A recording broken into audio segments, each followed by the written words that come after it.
19-year-old stabbed to death in Hubballi for rejecting proposal. ঠিক আছে, তো 19-year-old মানে হচ্ছে 19 বছর বয়সী।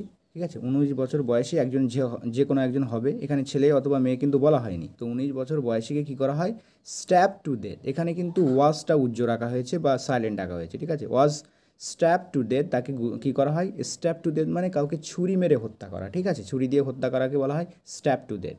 ঠিক আছে, তো 19 বছর বয়সীকে ছুরি মেরে হত্যা করা হয়েছে বা হয়েছিল ইন, কোথায়, ইন হাবভালি। হাবভালি বলে একটা জায়গা আছে, সেখানে কি করার জন্য, ফর রিজেক্টিং প্রপোজাল। অর্থাৎ প্রপোজাল, একটা প্রস্তাব দিয়েছিল। প্রপোজাল বলতে এখানে বিয়ের প্রপোজ করার কথা বলা হয়েছে। ঠিক আছে, বিয়ের প্রপোজ দিয়েছিল, সেটা রিজেক্ট করার কারণে। অর্থাৎ একজনা সে কী করছে, বিয়ের প্রপোজটাকে, ঠিক আছে, রিজেক্ট করছে, যার কারণে তাকে হত্যা হতে হচ্ছে। তো 19 বছর বয়সী একজনকে কী করা হয়,